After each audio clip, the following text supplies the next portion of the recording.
Ce ne sont pas des touristes comme les autres qui découvrent le Bois-Jacques aujourd'hui. Ces deux hommes sont des scénaristes américains. Ils travaillent pour le studio hollywoodien de la 20th Century Fox. Leur prochain projet, un film sur le siège de Bastogne en décembre 1944. Bastogne qui découvre pour la première fois via son champ de bataille.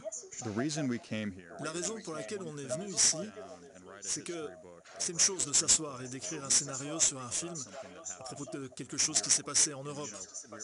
Et vous savez, on est à Hollywood, à Los Angeles, et on a eu l'impression que ce ne serait pas honnête de ne pas venir nous-mêmes ici et de voir tout ça avec nos propres yeux, de rencontrer des gens qui vivent à Bastogne, et de voir toute l'importance que cela a. Tu marches dans la grande rue à Bastogne et il y a la statue du général Macauliffe, il y a un tank là, il y a un restaurant qui s'appelle Neuf, enfin vous voyez.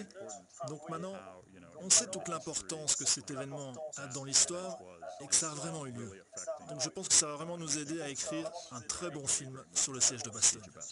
C'est un livre en particulier qui a inspiré ces scénaristes, le livre de George Kosciuszko, un parachutiste américain qui a combattu à Bastogne. Ce que ce livre nous donne, c'est une histoire orale de la perspective des troupes. Je pense qu'il y a environ 600 et même plus de témoignages de première main des unités au sol de la 101e, dans et autour de Bastogne. Donc ça nous a donné une base, une sorte de tremplin pour travailler parce que, comme vous le savez, cet événement était très compliqué.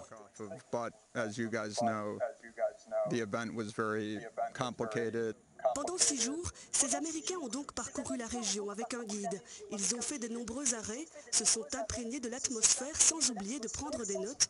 Parmi les lieux qui figuraient sur leur liste, le château de Islaes. Islaes est un lieu très important dans le siège de Bastogne. Le général Macauliffe s'est retrouvé ici après que les tanks de Patton soient entrés dans la ville. Le général Taylor a bougé le QG et commandé les opérations d'ici. C'est pour ça que le général Macauliffe s'est retrouvé là. On a aussi fait des recherches et découvert que certains bataillons d'artillerie étaient aussi ici au château. Donc on voulait le voir avec nos propres yeux. C'est un bel endroit rempli d'histoire. Peut-on imaginer que cet endroit, ce château, prenne place dans votre film? Oui, eh bien, on espère, oui. C'est difficile à dire, nous sommes toujours en cours d'écriture en ce moment. Et je pense que quand le film sera écrit, là on pourra parler de tout cela. Mais c'est un magnifique endroit. Difficile à recréer. Oui, ça ferait un super plateau de tournage. On verra. Les lieux de tournage, ici ou aux États-Unis, rien n'est encore défini, ou rien ne sera révélé, le casting non plus d'ailleurs. Mais l'équipe estime qu'une sortie en décembre 2019 pour le 75e anniversaire de la bataille serait un bon timing.